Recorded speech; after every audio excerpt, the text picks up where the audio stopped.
Hello everyone and welcome to this week's installment of Munch Media. My name is Ralph and joining me this week will be Arran. Today I'm going to be talking about We Happy Few, and no, that is not in reference to the people who bought the game. I've been sitting on that one for ages. And joining Arran with those sick burns will be Joe. Hello everyone, it's me, I'm back. I'm going to be talking about the movie Rush today, the feature film. I really liked that first draft of The Terminator, where the famous line was, "Hello, it's me. I'm back." I'm back. I'm back. Yeah, I'm back. That's two shit jokes right up front, people. And that's why you listen. That's why you listen to Munch Media. Yeah, that's what mine wasn't that bad. Yeah, I know. True. Aaron's yours was related to the subject matter. I have to give my hats off to you for that. Yeah. But no, as you may have heard with Joe's little hello there, we have some shocking news. Some frightening news, some terrifying news. Joe has watched a film.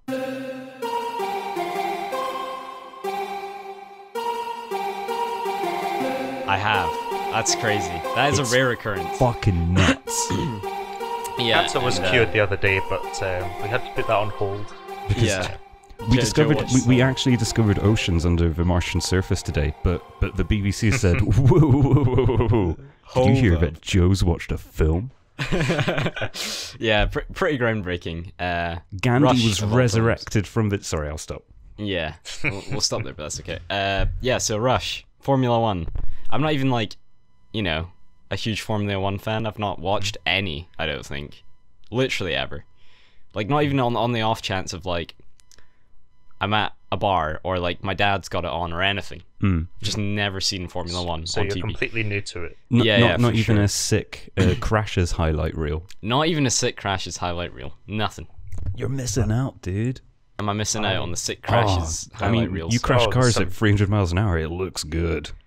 I'm sure it doesn't feel good. People die though. yeah. I mean, people in those cars, Ralph. I can play Wreckfest for that. You know what I'm saying? That's true. That's true. I mean, those are lawnmowers, but yeah, I know. I mean, even better. But yeah, a lawnmower at 300 miles per hour. That would be something to see. That would be some efficient grass cutting or grass mowing. You know those really long fields. That's how they do it.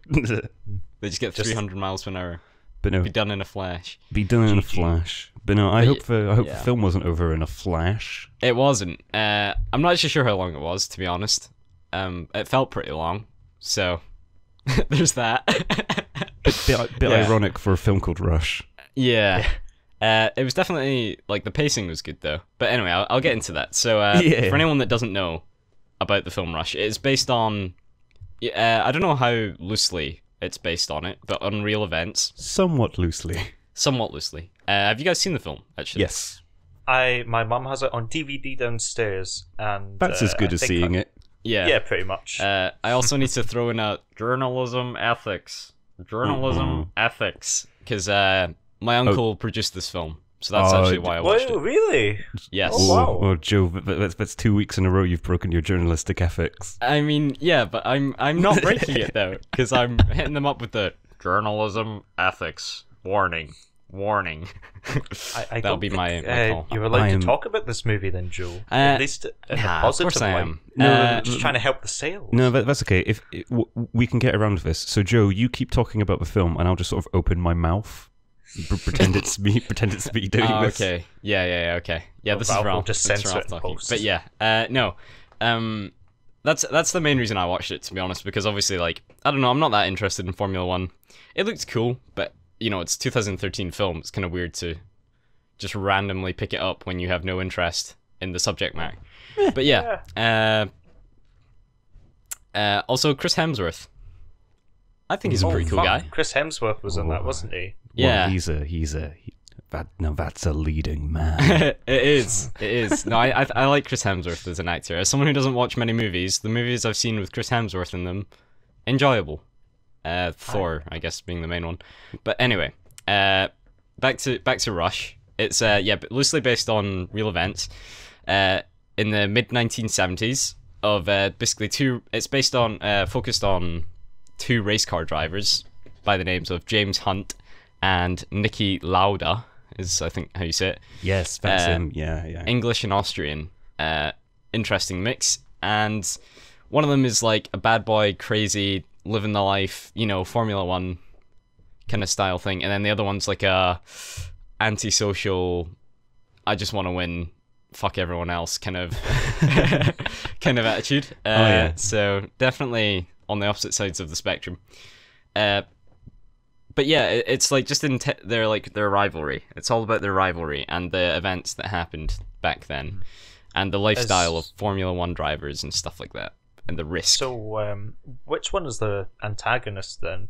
Assuming there's like one that's, I don't know, a bit more of an asshole than the other. It sort of starts with Lauda. Sorry, I couldn't help it. Yeah, being the antagonist. But as the film goes on, you just he stops being the antagonist. You just get to know him, and it kind of it doesn't really set either of them up as being antagonists. They're just sporting rivals. They're just guys that get in an industry that fucks with your brain because you can literally die like very easily.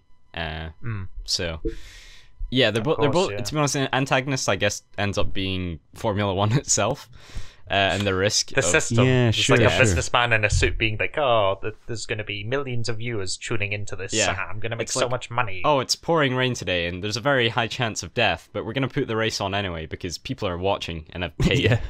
And we're not giving them their money back. Are you crazy? So it's that sort of thing. But yeah, it was enjoyable. The characters, the main thing I want to say about the characters is the acting and the casting, especially for it. Like the comparison shots, I mean, like there's videos of like, the actual drivers themselves, since it was a real story.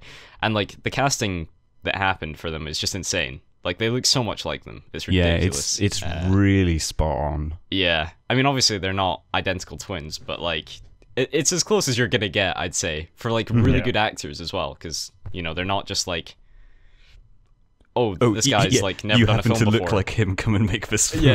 Yeah, they're like big people, and like the acting was amazing, like very believable. I don't know, like sometimes when I watch movies, like I very easily get off put by like a little bit of bad acting, like not even like a, they don't have to be what's that guy that directs his own films and is terrible at acting? I can't even remember. The one everyone makes fun of. Quentin Tarantino. That's probably him. Yeah. I did not, guy. I'm not gonna do it. I'm not doing it. It's not the guy who made The Room. Yeah. I think you're thinking of Tommy Wiseau. Oh, that's who I'm thinking of. Oh no. Obviously, like his acting is just, anyone could see that. But like, it's just the little things in acting that I'm like, I kind of get off put by, or like even one line of dialogue said a little bit weird, I like pick up on it. But these guys break like the whole immersion thing. It's the thing that takes. I get that entirely. It's the thing that takes you out of it. Yeah, so especially when it's like supposed to be a true thing. But yeah, they're really good at it. Super good actors, all of them, not just the main two. Like every actor in it, just really, really good. Good direction. But yeah, well, I take it. Yes. The way they're represented. That's another thing I wanted to talk about. The way the characters are represented, as someone who knew nothing about Formula One or the characters prior to this, I feel like I came out knowing a lot about them, if that makes sense. That's cool. That's good. Yeah. Like I actually learnt about it rather than just experiencing the thrill kind of thing. So it was somewhat informative as well. Yeah. And they didn't do it in a like educational way. They didn't do it in a really like we are directly, it wasn't like narration, like we are telling you the story so you know blah blah blah. Have any of you seen The Big Show? It's like kind of like that, yes. where they pause it. They have like a celebrity read out like how the film's going or whatever. Yeah, it's like this is a crash. People die in it. Margot Robbie in a bathtub. It's a very Monty Python way of explaining the plot. Yeah, it wasn't like that. I love that film. It was good. It was good. I'd love to ask you more about your uncle. Was it your uncle? Yes, who was involved my uncle. with producing it? He produced it. Correct. That's awesome. Yes. We have journalistic ethics. He's a cool guy. He's a cool guy, but I've only met him a couple of times. But I want to show him cool things I've been doing at some point. But this was technically the only second piece I've ever watched that he's had a part in. Okay. Because he produced The Crown, the Netflix series, the first season. Oh, really? Okay, yes. Sure. And I watched a bit of that, but like, I don't find the royal family that interesting. So yeah, same. Like I've looked at that show and I've been like, that's a very pretty looking show and it seems really well acted and written. I just don't want to watch this. Yeah. I think I'd like it. There's something I think it's I'd definitely like about interesting. It's just like not everyone's a bit, cup of yeah, tea. it was just a bit resident sleeper for me. Like Laurie really liked it. On the bright side, like she got addicted to that sort of thing. Like I don't know, it's if you like that sort of thing, it's like, you know, high budget. It's Netflix. They wanted it to be, Did and she it's come the in royal like family. a They wanted to gown, do it like a big. fancy gown the next day or something? Yeah, It's like yeah, dressed pretty as the much. queen. Yep. Joe, can I we get am a now the corgi? queen. Get me my tea. Yeah, no, that sort of thing. No. I have some more questions about The Rush. Yes, The Rush. I know you are a man who particularly loves his slick music videos. I do. I'm curious what you thought of the hyper editing and the slick camera movements they used during the races in that film. Yeah, the races were so good. The thing I loved the most in the races was the sound. I noticed that a lot. Even the way, because I've played a lot of Counter-Strike Global Offensive and it has a big esports scene and stuff. There's people who make like quote-unquote montages, more like highlights of like pro games, and the way they edit commentary into it, like to the action pieces, they get the commentary and then like fade it in at the right parts, and like the way they fade it is just amazing. They did it in this film with the commentary. The commentary, like, to me in sports can be the most exciting thing. Like, obviously, because it's kind of like narration, but not annoying. Because like it's a way of narrating. It like fits the world. It isn't like this abstract thing. Yeah, it's like it's a way of narrating what's going on and telling someone that knows nothing about Formula One what's going on without taking away from the story. So yeah, the way they faded in the commentary over like the obviously amazing shots, like filming Formula One races is not easy, especially when you're setting them it's up. Not like you can stand in the middle of the road or anything. Yeah, exactly. It's not like, and like it's not, you know, if you're recreating scenes, it's not like you're just going out to film the sport. It's obviously a lot different as well. Yeah, but they used, if memory serves right, they used quite a lot of CGI. Yeah, they will. Yeah, to, like, enhance a lot of it. Or was it noticeable? It wasn't noticeable in my opinion. I mean, I wasn't exactly looking out for it.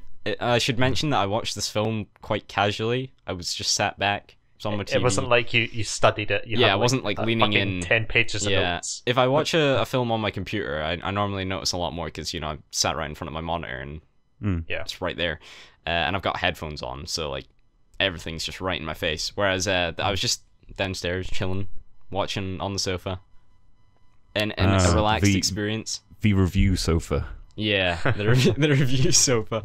But yeah, no, the story is really good. It wasn't perfect though, by any means. No. What are your flaws with it? Yeah, my flaws with it were, I feel like they jumped around way too much. I think they added a lot of detail that didn't need to be there, if that makes sense. Like focusing side on like parties and like... stuff. Yeah, there's an example where like Lauda at one point goes with like his partner driver to this like party, which to be fair he like meets his wife at technically, but like it just felt like such a dragged out sequence of like, I don't know, like pointlessness that could have been filled with something else. Like I don't know, like I mean maybe it was like a real life event. Maybe that's why they added it out of necessity. I doubt it. I mean, even if it was, like, it didn't need to be there. It wasn't like they could have, I don't know, or even just spent less time on it. Obviously, he had to meet his wife at some point. It was just the way it happened and how dragged out it was. And that was just one example. There's lots of little things. Like, I seem to remember points between the races in that film kind of taking a bit too long sometimes. Yeah. There was just the little details they focused on that I don't think they needed to as much. And yeah, it took away the timing and the timing. It skipped time a lot, which made it feel like the championship was only a couple of races. I'm not saying they had to film every race. It was just like because of the way it was timed and split up, it just felt kind of short. the actual racing part. Yeah, I mean, but like, there's only so much you can kind of show. That's an issue of like almost every film or TV show that deals with like a sporting rivalry or an event. Is that like you show like the first few really important games to set things up, and you show like the final. Yeah, but you always have that that little montage in the middle. Yeah, where it's like it's February now and the Tigers are doing great, and then cut on. It's like, oh, trouble in the locker room. Yeah, and I think it just made a bigger impact in this though, because like the rivalry was so focused on, and then like I don't know, I just feel like I didn't actually see much of the rivalry itself because of all the side stuff. Even though like that was the main thing, and the rivalry was cool, but also my biggest flaw with it was the emotional impact. So obviously it's a really sad story. Well, it's supposed to be.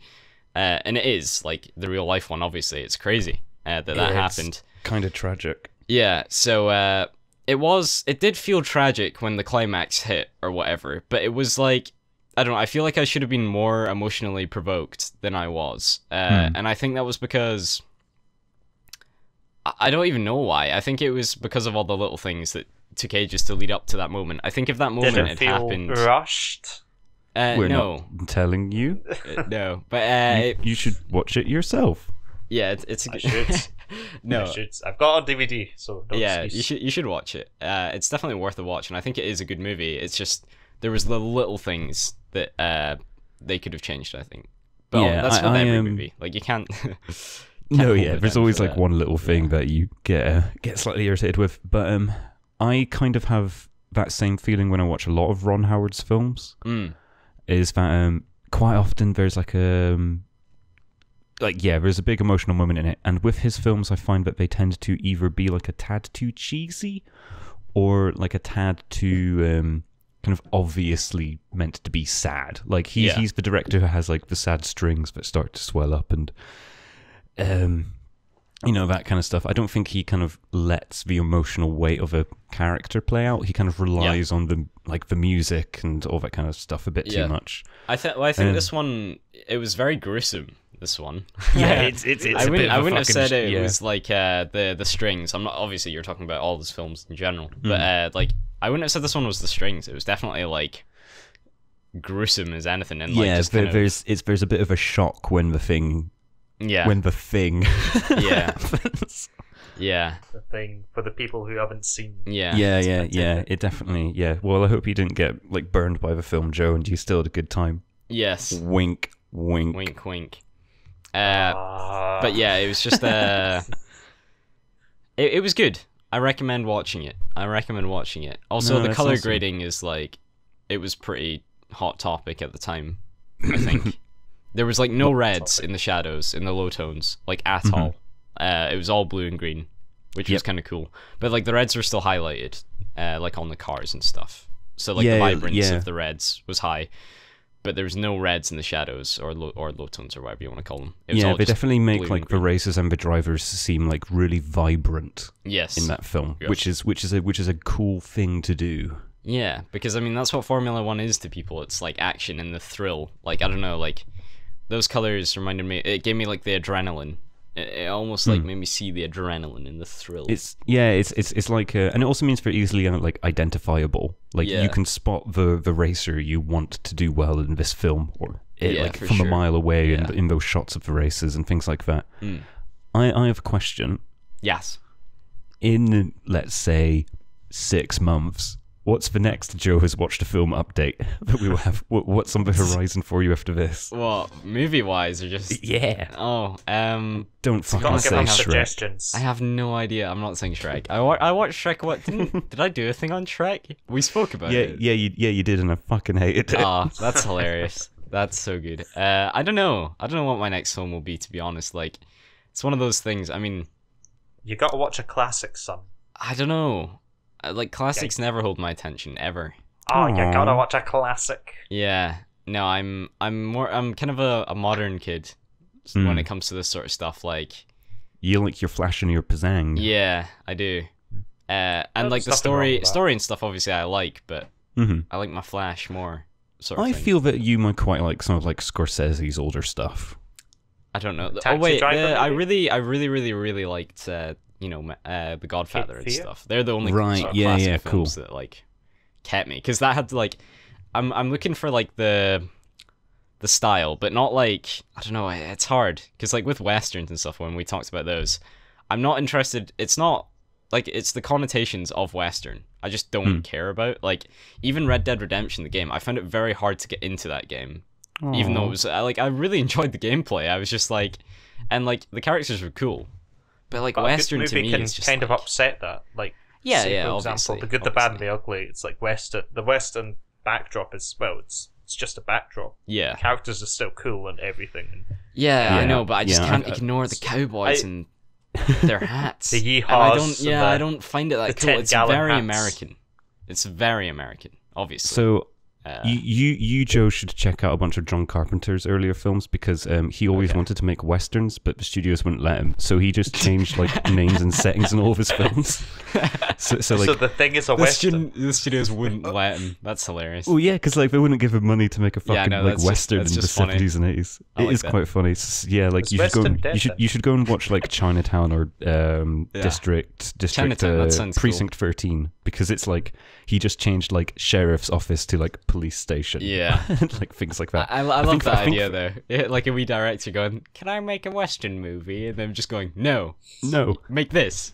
Oh, like that happened with Chinatown, and I think he that's funny. handed in the original script. They said we don't want to make a western, so then he went back and changed the date from like 1846 to like 1989. He saved himself a lot of work, though. It's quite smart. They Yeah, probably he thought, did- oh, fuck it, this'll sell. Oh yeah, no, like all of his films from that time were just like fake westerns, but with like a really like gritty 70s and 80s style. That sounds pretty funny. I like that. Oh, great. I like Oh, that. his films are great. Anyway, But no, any Yeah. final closing comments on Rush? not really. Just that it's enjoyable. You don't have to be into Formula One to watch it. I think that's quite well. I mean, yeah, if you hate Formula One, then probably not. But if you're like me and you Yeah. just didn't have an opinion on it, you should watch it. It's worth it. The drama's good. The characters are very well presented and acted, and it's not a waste of time. I'd give it like an 8. I'd say. So it was good. That's It was good. okay. It just wasn't. I'm Wasn't not gonna like, rewatch it straight away or like go recommend it to everyone I know. It's gonna be like especially if I know someone that likes Formula One, I'll be like, watch this film. Like I did actually recommend it to a friend I know watches loads of Formula One, and it's his favorite movie because Oh, okay, he no loves shit. Formula Cool. One. So Yeah, that makes sense. yeah, and there's not too many Formula One movies, I'm pretty sure. So There's not too many. yeah. I'm gonna say a little follow up to this. Mhm. If people like the movie Rush or want to see more Formula One stuff, you should watch the documentary Senna, which is I think I've heard of fan- that. Yeah, it's fan fucking tastic. I think I've seen clips of Senna, or maybe I actually saw it, and I think I've actually seen it. I just don't really Oh, okay, cool. kind of remember it. I can't remember where or why I watched it at all. That's really weird. I want to say it was school, but it definitely wasn't school. I think it was college. I don't know, dude. It seems like a college film, A college film? but Yeah. not to rush towards the end of this Yeah. section. Now let's move on for sure. Who's Yes. who, is it? Aaron going next? ding, Is it ding, you, ding, Rob? ding, ding. What's going Yeah, on? yeah. Fuck it. Let's throw to Arran. Wait, I was next, wasn't I? I'm not like being a dick or anything. Nah, it's What, fine. stepping in You front go of me? next. Hang on. Let's get a better throw for that, and I will edit this bit out where we all have a Yes. talk about who should go next. Fair enough. Let's throw to Aaron. Oh, I missed. Oh, fuck. that Let's was such throw to Arran. I caught it this time. Period. Then fucking speak. So We Happy Few got its full release 4 or 5 days ago. 4 days ago, and how do I describe its release other than a fucking train wreck? A complete atrocity. When I played it, say a year or two ago, it did have a lot of flaws, but I gave it the benefit of the doubt. It was still in early access, right? It was no way near finished. However, it jumped to its release date 4 days ago, and it's still in a similar position and a lot of the Oh. stuff they've added is broken itself. So instead of fixing bugs that have been in the game for over 2 or 3 years now, instead they've just added content on top. They made more it's kind bugs. of like going to they've made more bugs essentially. They added they added 2 more characters which you can play as. Like they've extended like a bunch of stuff to do with the campaign and opened up some more areas. But there's so many fucking problems, especially with like collision detection and stuff. I've seen clips where fucking NPCs clip through benches, die for no die on the spot without like anything happening to them. Dialogue doesn't load properly, like entire cutscenes. As Can't get the audio. as somebody who hasn't really followed this game, could you tell me what like the core like setup for it is and like what the kind of basics of it are? Certainly will do. So it's based in like a dystopian 1960s. It's kind of futuristic. It's almost got like a steampunky vibe to it at times, and it's very mysterious. Like you've been given the setup. Everyone's taking this happy pill or happy drug called joy, to escape from something. And you've got this like It's World War II, post World War II, I think, in London. Yes, So I think so. it's like And if we had the technology back in the day, everyone just got given this drug to make everything not look terrible and destroyed. Yeah, Okay, cool. like it's established that if you take joy, like things will seem so nice that you will literally be eating out of garbage or something. Like And just like not notice it. And it'll look like a like big the world's completely juicy fucked, chicken but- or something like that. Yeah. Ugh. the world's completely fucked. But if you take this drug, then everything seems fine. Like you're all happy and shit. So you've got like people in this society taking joy, and then you've got these people called downers living in this like broken down section of the of London, I guess, and they don't take joy. So Do I you think they're that's kind what of The Witcher paranoid. is, really? The drowners are actually just the people not taking joy, and Geralt's been taking just joy have the an whole R. time, and you had no Oh idea. my god! You're secretly an enforcer for Big Pharma. But it's not like Geralt has been playing like Simon Says the entire game. He's still been like fighting monsters and shit. Yeah, It's like I the know. world's still I was kind of fucked. Yeah, I know. It's definitely not. Or maybe that. he has. It's like a primitive version, so things seem slightly Yeah, better. he takes a different type of joy. It's got like Yeah. primitive in it, like you said. It's called Gwent. Yeah, I was about to say it's called Gwent. Anyway, I'm curious, with that kind of setup, does it have any kind of like, say, satirical stuff or commentary on like depression or on like pharmaceutical companies? Not really. It focuses a lot on the narrative. So you're like, okay. why is everyone taking joy? What's this thing they're so desperate to forget about? And I think it's something to do with children going missing and people being abducted. Maybe, I'm not sure. The narrative's still a bit like clouded in mystery. it's I've not definitely played World the War game. II linked, from what Yeah, I've heard. maybe the Nazis people. have like taken like children from like the British population and I don't know. training I them. think it's after the war though, so I think the Nazis are no longer about. Thankfully. But Joe, Well, maybe they've taken over Yeah, and, like- what if the Nazis are giving people the happy drugs so they don't see Yeah. the truth out there? And they're like, "Oh, the war's Dun, over. dun, We dun. won." It's like, no, you didn't. I don't know, dude. Yeah, I've not played. maybe it's actually in like based in a What if concentration Coca-Cola camp. and McDonald's are secretly putting those drugs in all of our food right now, and World War II's still happening, and we just don't realise it? It's all fucking connected, man. Cracked the case. Uh, You've cracked the case. Get out your tinfoil hats, ladies and gentlemen. Welcome to another episode of Munch Media Conspiracies. 9/11, 420. Moving on. Yeah. What makes you gay, anyway? So, it's got Frogs. such a It's frogs. strong. Yeah, it's frogs. Oh. Yeah, Infowars taught me it's always the frogs. God damn it! Just don't eat frogs then, or lick them, or fucking. Lick frogs. Why are we promoting licking frogs? Oh god. We're not. We're telling people not to lick frogs. I don't know. Because it I kind of gets want to you tell high. people. I kind of want to tell people to lick frogs. Right, you can lick frog legs. I want to try. Apparently, frog legs taste like chicken. I don't know how much I believe that. This is very They'd unrelated, be like- but Apparently, they're really spongy, watery Spongy. chicken, like Ugh. jelly chicken. jelly chicken. What, raw chicken? Well, it's not like yeah. No, I know what you mean, but no, that's not interesting. so- I was about to say that's interesting. It's really not. Back to We Happy Few. Yes, good narrative. The only problem is the game's absolutely fucking broke. How much is maybe it? it would work better as a movie. How much is Oh, it? they doubled the price. They're like, The "Fuck it, classic. The classic. yeah, everyone does $60, when they come out 50 of early quid. access.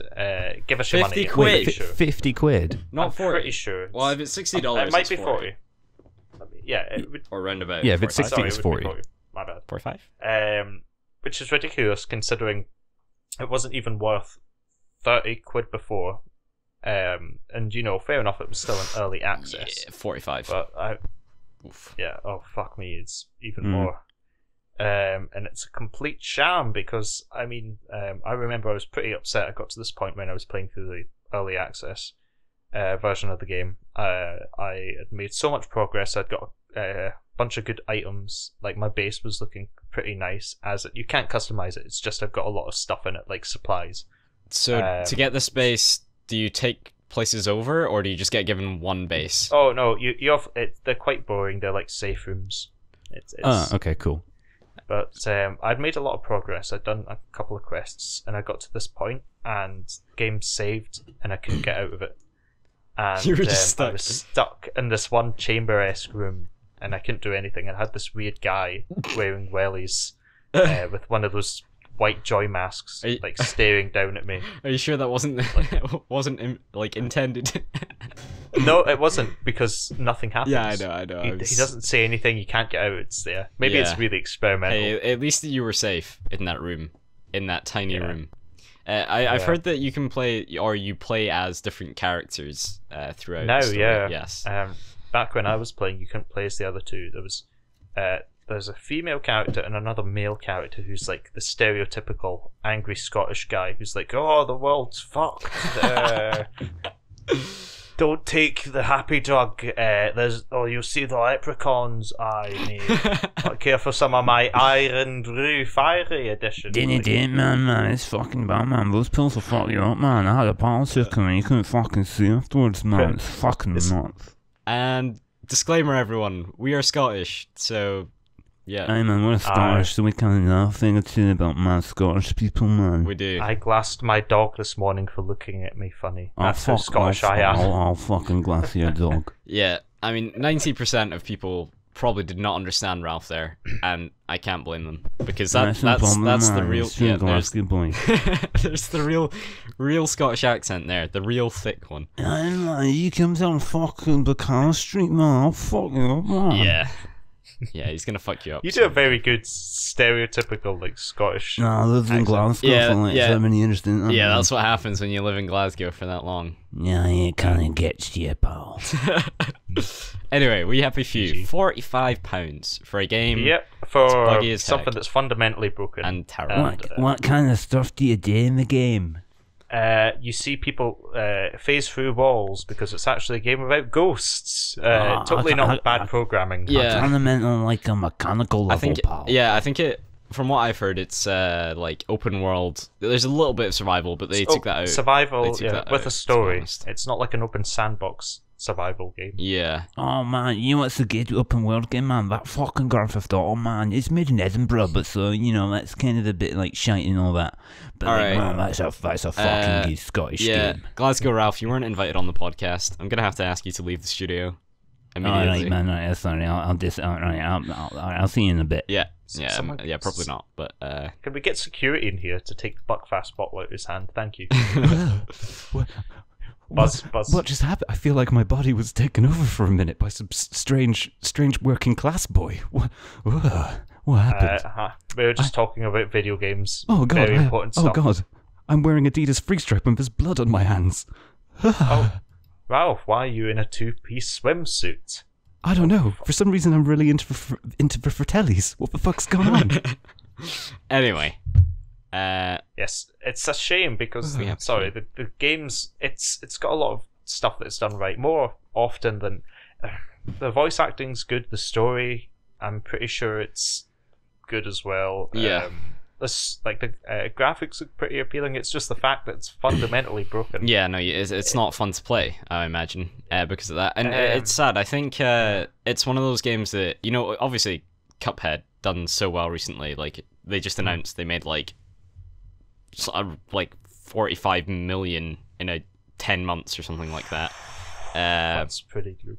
Yeah, so I think that We Happy Few has style like Cuphead has style, if that makes sense. Like, yeah, it has its own identity, like this whole dystopian 1960 thing. Yeah, it's just obviously Cuphead's a simple game, and they knew that they were only a couple of people, so like they were like, all right, we'll just make a. I don't want to call it simple, but you know what I mean. Like it's not. Yeah, it's not too complex. Focused. Yeah, whereas We Happy Few, they obviously tried to achieve a lot, and they're a bigger team, but they failed miserably, and now it's sad. Well, if the games that are out now are a bit disappointing, I have some good news, because QuakeCon happened, so we all have some pretty dope shit to look forward to. Any of y'all seen the news coming out of QuakeCon? I've heard some things, as the Bethesda guy from our E3 yeah, as the podcast. Bethesda guy, yeah. I didn't actually watch it, because, like, you know, I like Quake, and I've played quite a bit of Quake Champions, actually. Mm-hmm. But, like, the actual con itself, I don't know. It doesn't interest me too much. Like all the Bethesda stuff I really wanted to see was at E3, and I don't like. I know they revealed more details about like Fallout 76 and all that stuff, but like I ended up just reading that online or like seeing a video on it. Yeah. So some people just like the experience though, like sitting in. Yeah, absolutely. Yeah, if you're big enough fan of id Software and all of the work they've done over the years, I can see it being a massive event for you. Yeah. It's something that like I could potentially be interested in the future, but in the meantime, for the here and moment, I'm just kind of happy looking at it online. Online, yeah. Yeah, Joe's already kind of alluded to this a little bit. With obviously it being wrapped up in Bethesda these days, they kind of have a bit more to show off than just one company's outings. I'll just run over like some of the basic stuff before getting to the real juicy stuff. Rather sinister. Yeah. Oh, I mean, it's to do with hell, so yeah, it's a bit sinister. Good tone. Yeah, you could say it's doom-laden. But, yeah, and for the actual Bethesda stuff, they gave some pretty basic details for some new Fallout stuff. I think the one slightly shitty thing about Fallout 76 is that it will not be launching on Steam. Oh, no. Yeah, it will be through Bethesda's own launcher. See, in their own store. I get why people are annoyed about that, but like, it's not. This isn't new to anyone, and like, not really. Look at Blizzard. Like, I feel like Bethesda have actually a lot more games than Blizzard, for example. And I know Blizzard, like, you know, their games. Blizzard's games are like massive. You got like WoW and Diablo. I mean, Bethesda's games are massive as well. Yeah, but like, not from a multiplayer standpoint. I mean, you've got 76. Well, not yet. So I suppose correct. It makes sense. Yeah, exactly. If Fallout 76 is just coming out, it's going to be huge, like multiplayer wise. Obviously not WoW, but like it's not just multiplayer either. Like they have a lot of games, and it doesn't matter if they're multiplayer or not. I think it's just because they've already been on Steam, though. What do you mean? Like Skyrim and stuff. Well, yeah, but like, I don't know. Like a lot of companies have been on Steam, and then they've made their own platform. I get why people are annoyed because it's like, oh, it's another thing to launch. But also, you got to think of Elder Scrolls Online. Like right now, its launcher is a mess, and I mean, it's not a mess. It's just annoying, and it's like I don't know, the old H1Z1 launcher for anyone that knew that, or Paladins, the game, high-res game. It's just like one of those annoying launchers that is in between you and the game, and even if you have Elder Scrolls Online on Steam and stuff, you still get it. I think. Possibly. Sure. I'm not sure. No, speaking of the little.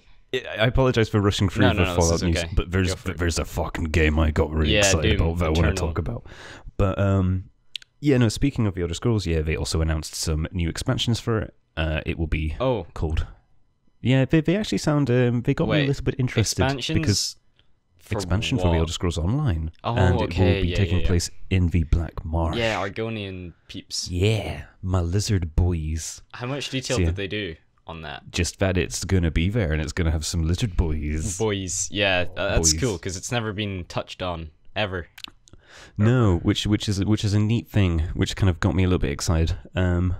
Unfortunately, I have zero interest in playing the Elder Scrolls Online. I mean, now is a better time than ever to get it though, because you can get it on sale for like £6. And that gets you the yeah, sure. that gets you the whole Wait, game. £6? Yeah, it goes on sale for £6 all the time, and that gets you the whole game up to the expansions, obviously, which is a lot. It's a lot of game. And then to get the expansions, you can just play. You can either buy them separately, which is a lot of money, which I wouldn't do, or you can just like pay for a month subscription of their ESO Plus, and you get all the expansions and stuff. So if you really like the game that you bought for £6, by the way, just thought I'd mention that again. You can, spend that extra 10, or I think it's 8 or something like that. It's not exactly 10. It's like £8. Yeah. And play all the DLC and stuff. £6 is not a lot to ask for. In the slightest. No, that is not a lot to Surprise. ask for. And no, you don't ever have to pay for it again. So that's pretty cool. Okay, well, that's maybe the risk reward Sweeten of the this is deal a little bit. Yeah. Yeah, you maybe sweeten for a little. If it's only £6 to see the homes of my lizard boys, then maybe I should do this. Ralph, I really need someone to play this game with. You need to find out. I'm joking. DLC. If I get Elder Scrolls Online as a bargain, you get Elite Dangerous. And Elite Dangerous. We can fly spaceships and then land on a planet and then go and hang out with our lizard friends. No, I need to give that another try. I actually bought Elite Dangerous on sale, funnily enough, for like £6. Fuck yeah. And refunded it. So Oh. yeah, Dun. I'll give it another Oh, that try was a at some shame. point. Oh, that was a real shame. I didn't get introduced to the game very well, and the Well, controls. let me do that for you. The controls, Ralph. I cannot help you with the controls. Those are a nightmare. Oh, it's all over. But No, It's all over. But no, away from the kind of larger Bethesda Yes. world, this being QuakeCon, they had some announcements and things to show off about games made by id Software. Yes. I'm going to start by talking about what they showed off of Rage 2. Yeah, I'm interested in this, big time. So some of what they showed is basically a more in-depth version of what they showed at E3. Yeah, which is a little bit disappointing. But they did a fairly decent job of showing off kind of the world. Okay. It seems to be a lot more varied than I would have originally anticipated. So there's quite a lot of different biomes in it. Avalanche are doing all the open world stuff. Including all the vehicles, which is fun. So yeah, Avalanche, makers of the Just Cause games, Mad Max. will be bringing some of that chaos towards this apocalyptic setting. Did they mention much on what they're filling the world with? Nope. Aha, that's where they get you. Yeah, that's where they get you. Oh, So empty.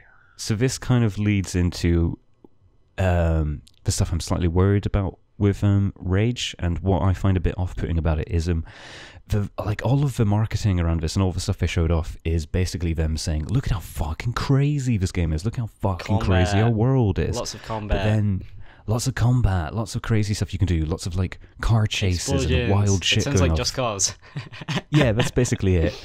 But like the thing I will say is like they are highlighting the fact that this is a collaboration between Avalanche and id Studios, which is neat. But they're not making it that enticing. All of the actual like combat that they're showing off the game, the running, the gunning, the shooting, just seems quite like unexciting. Yeah, it's expected. I guess is a good way to put it. Like, yeah, because when Doom came out or whatever, like that combat was fresh. And it was like, whoa, this is so cool. And it was 2015 or whenever Doom came out. I'm pretty sure it was 2015. 2016. 2016. Close enough. You will never get anything wrong about Doom, the best game of 2016. Okay. But yeah, exactly. It was fresh then. And now they basically just, from what I can tell, copy and pasted it. But obviously added abilities and stuff like that, skills or whatever. But yeah, like the actual gunplay itself, which is a very solid system, but like, it's from a different game, if you know what I'm saying. Like, you need to add. It doesn't quite look like it fits in with the style they're going for. Yeah. The thing I will say about that is that if you read any article or listen to a podcast for anyone who was lucky enough to have a hands-on with the game at E3, they all come away from it saying, "Oh shit, this actually plays really well. It just doesn't translate to when you're seeing footage of it." So there's the potential. Oh, that sucks. For this to kind of it does kind of suck. But like at the same time, it is sometimes hard to show you why playing a video game is fun. Yeah, no, I mean that it's more sad because that means the game could potentially flop just because of the marketing not being able to like show off the game being as fun as it is. Or maybe the opposite, like the marketing is like very good, and then it's released, and then Have it's you like fu- we have happy you fucking- rage. Have you fucking looked at their marketing? It's not very good. Yeah, Is it's it it's not? not it's not going well. It's all very try hard. Mm. It's a lot of voiceovers of people saying, "Look at this crazy world," and then they show you like a dude with a mohawk. That's not a good sign. Like, I mean, No, it was the game at E3 where people were like, "It looked kind of cool, but like, I don't really care." meh. Yeah. Yeah, and a lot It's of the new footage that they've shown off at QuakeCon kind of just reinforces that feeling. Okay. Yeah. It has toned down that kind of try hard attitude, but only by like a little bit. Yeah. You know, it's still a game that is, you can tell that it's made by people who don't quite inhabit the right attitude to like pull it off. It's Rage 2 is like the guy you find in a bar who has like a bunch of tattoos and is there saying like, I can fight anyone in this bar, whereas say Doom, the other game they showed off, is the grizzled old veteran on the other side of the bar who just puts down his pint He doesn't need glass. to say anything. Everyone just he knows. just squints at you. He just squints at Don't you, and you fuck know with he's that guy. hardcore. But he's the same kind. He's the same guy who'll buy you a drink, though. Buy everyone a drink. Yeah. But if you No, upset him, Doom would not do Yeah. that. Doom would stab Would you you all say he's the instantly. silent protagonist? Wink, wink. Yeah, God he's damn it. almost a Hint. silent protagonist. but yeah, this is, if I'm perfectly honest, the main reason I wanted to talk about QuakeCon is just so I could talk about the 20-minute gameplay Of Doom. video they put out Yeah. of Doom. Did it fill your need? Because obviously, I think you were kind of annoyed about E3, but they were saving it for this. Yes. So like the feeling, the thing I actually found myself thinking 10 minutes into the gameplay footage of Doom was, if they had shown this at E3, everything negative I would have had to have said about Bethesda would have just gone. Yeah, that's I funny. don't know why they. That shows waited, but- game bias at E3 and how it affects how we see it. Because obviously, like that one game would have changed your mind for the Bethesda E3 conference. Oh yeah, it would have totally have completely cemented your entire theory about the Bethesda game conference. So that's funny. But I think it would be for the best though that they showed it at QuakeCon. My voice is Yes. going. Holy shit. Oh no. It was probably for the best though that they showed it at QuakeCon because they got more time to talk about it. They would have had to squeeze it in E3. So. Oh yeah, no. I mean, they had an entire stage to themselves. They managed to, they managed to get like Hugo Martinez, I believe, is the one of the creative directors on the game up there, and yeah, managed to just talk for quite a while about how bloody cool it is. Yeah. Let me walk you through the joy of Doom 2016 and the sort of cautious but also very excited feeling I have having watched the demonstration of this game. Yeah. So Doom 2016. You two haven't played it, have you? I've played the multiplayer, funnily enough, but not the single player because it was a free weekend, and some of my friends were like, "Let's play." Sure. I was like, "Sure." So the single player of Doom 2016 is kind of magical. It is a first-person shooter campaign set on Mars when demons invade because of a corporation deciding that they should mine Mars for hell energy. Yeah, it is like as me. That does not interest me in the slightest. My voice is no, gone. Can same. you hear it? But Oh my god. But it's the gameplay, though. Yeah, but like this is the thing. This is the thing. Is like the setup for that is the dumbest fucking thing in the world, and I could not give a damn about it beforehand. Yeah. At all. But then, when I did eventually say, okay, I'm just gonna play this, you instantly know that the people making this entirely understand how ridiculous that all sounds, and from like minute one, they just fucking go for roller it. coaster ride. Yeah. Complete roller coaster ride, and they know how stupid it is. They know how to have fun with that premise, and they also know what part they need to take seriously. And so like it just roller coaster ride is the real term. It is just one of the most unbelievably daft and just joyous experiences I have had in a video game. And Tell everyone the story of your downloading of that game as well. I think it that's took me 90 hours because I had shit internet. How shit are we talking here, Rob? What? Very shit. And then, looking at my playtime for finishing the campaign of Doom, I finished it in 9 hours. So downloading that game took 10 times longer than it took to play it. Which is ridiculous. Which is fucking ridiculous. Yeah. But let me tell you, it was worth it. Worth the 90-hour wait. It was worth the 90-hour wait. So yeah, as a huge fan of that reboot, you can. I'm kind of cautiously excited for this new entry into the Doom series, Doom Eternal. What are you scared of? It. What are your most fearful thoughts?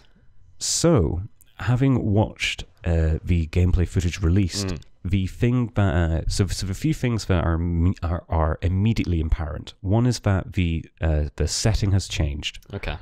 They have moved it to Earth from the hellscape of Mars. Okay.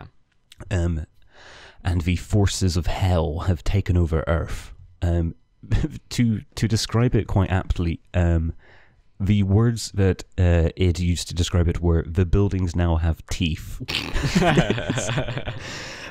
which is kind of a perfect description, because they have made Earth look fucking gross. Like the Doom 2016 release was like a very industrial setting. It was like very kind of dystopian, cyberpunky, industrial. Yeah, I get what you mean. Very, very industrial, very corporate.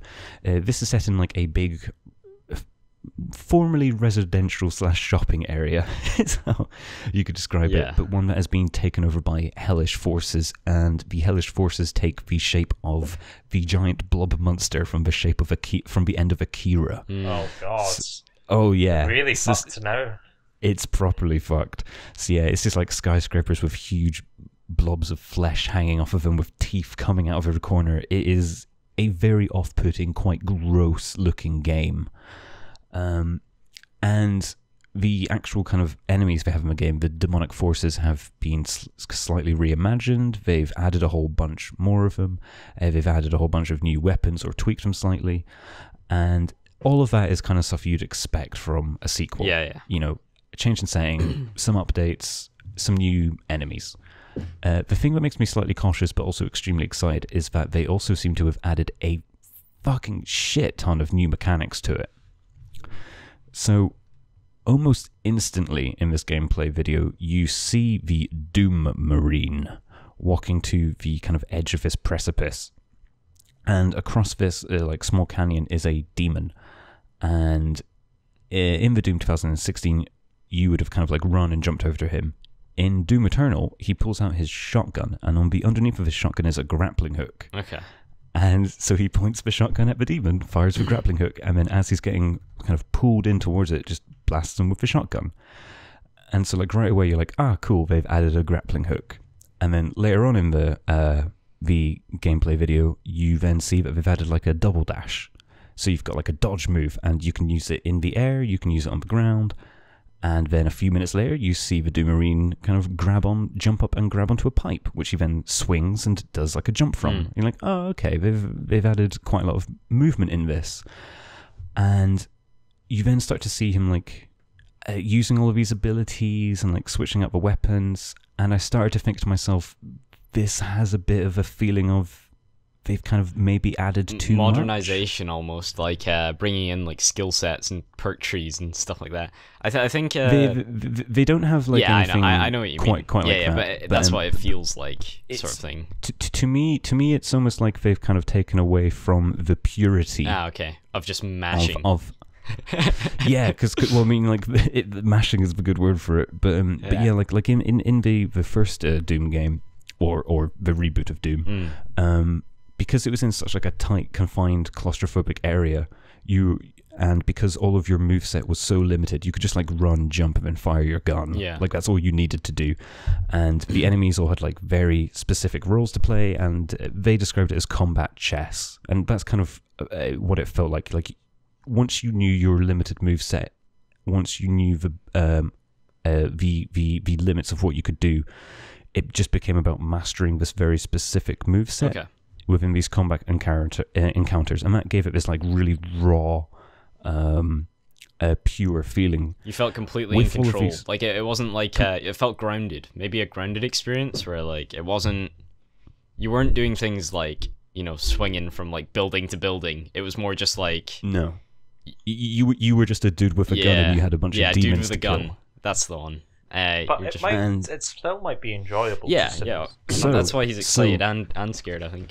So this is the thing, because during the first sort of half of this gameplay showcase, I did feel like quite worried about it, because the settings there. Not the actual setting, but like the layout of the settings all seemed quite similar to Doom 2016, which is, you know, corridors, combat arenas, kind of controlled spaces. But then, at the halfway point, the Doom Marine kind of runs out, and there's this huge like tear going down the side of a skyscraper into the ground, and there's like this chasm that's opened up, and it's fucking massive. It's like a good like 100 meters or something across. And the area is just giant, and you look around and there are demons like just everywhere. And what happens is, instead of it being like these very small showcases of the new movement systems, the person playing the game then starts to combine them. And so what happens is the Doom Marine like sees a cacodemon, as they're called, floating up to him, like this big orb demon with a giant mouth. He like throws a grenade into its mouth. It then like burps, having an explosion inside it. He then like runs, jumps off of the edge of this chasm, does the double dash, switches to the shotgun, fires the grappling hook at a demon across the chasm, swings in towards him, shoots him, jumps off of his head, grapples onto another one, swings towards that, shoots that, jumps off, does a double dash, switches to like a machine gun, fires at a guy below him, switches to a rocket launcher, fires that, the rocket launcher like propels him up and backwards, switches to the shotgun, grapples hook to someone else, and then it kind of clicked. I said, oh shit. They've made a first-person Devil May Cry. Also, to me, this just sounds like you're playing a full board game of chess now.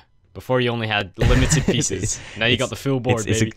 It's exactly like a game of chess now. But no, the first-person Devil May Cry thing, I think is...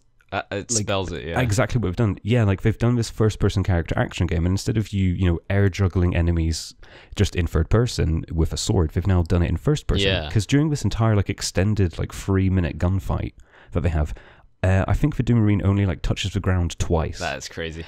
And it's just from like weapon switching, using different abilities, and they've definitely focused so much more on the movement in this game, and they've increased the movement speed. It's like everything just moves faster. And if they are leaning into these much larger areas, it just looks like you're going to be able to do some like pretty wild shit. It's going to be like montages synced up with music of guys like blasting things one after another. Like... I mean that's the other thing, is like at this particular section in the gameplay trailer, the kick-ass soundtrack by Mick Gordon kicked in, and I suddenly remembered like, oh right, this is why this game is fucking good. Yeah, obviously the linear part, they must have just been showing off like the things in a digestible way. Yes, like one by one, get you used to them.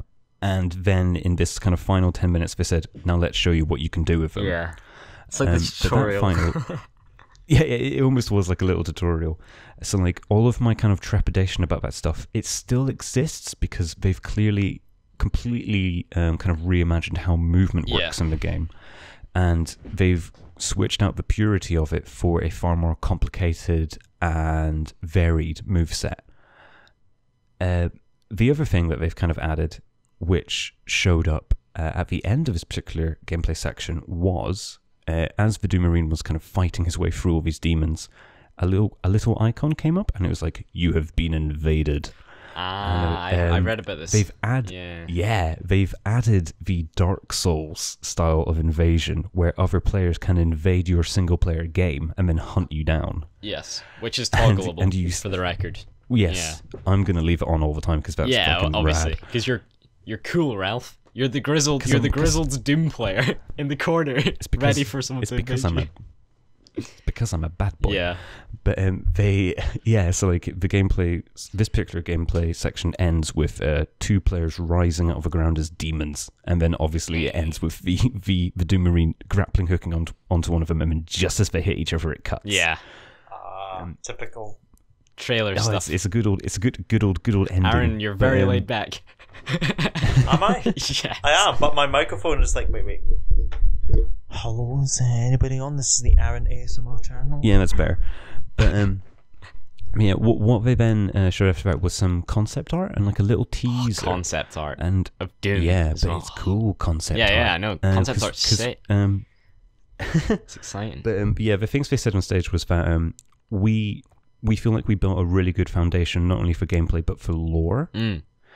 Lore? Doom? Well, that's the thing is, I didn't expect this from the Doom 2016, but the storyline and the setting were really, really incredibly well thought out. Didn't they do it and through it's like all the about, hologram things or something weird like that? I don't know. There's like some holograms, there's some like stuff you find. It's mostly like environmental storytelling, but there are characters you meet and talk to. Okay, that's cool. Or to put it more directly, they talk the to Doom you. Marine meets them. They start talking, and then you get tired and punch something. Yeah, and you don't talk because you're silent. And you don't talk at all. You just grunt and go, "Where's the demons to kill?" And then you run away while they're still trying to talk to you. Yeah, a lot of grunting. I mean that's basically it. But yeah. So it looks like they're adding heaven, which makes sense because they've got hell. That's... So it makes a lot of sense. But yeah, anybody who has played Doom will take one look at that and go, "Now that's going to be fucking cool." So how does heaven work though? Is it like I don't know. another place to blast demons? I'm just assuming you're going to go up there and maybe kill some people, and it's Kill going to God? be it's going to be metal as fuck. yeah, no. When you get up in heaven, it'll just be like classical, like. Oh yeah, everything switches. It's all lovely. Yeah. I'm sure it's lovely. But then Sounds like a different following game. you is metal. So like you're running through a classical yeah. area, but then everywhere you go, you bring the metal. Oh, I like that. Bring the metal. That's Doom Guy's tagline now. So he starts killing angels. He's just got it tattooed on Doom his chest. Marine.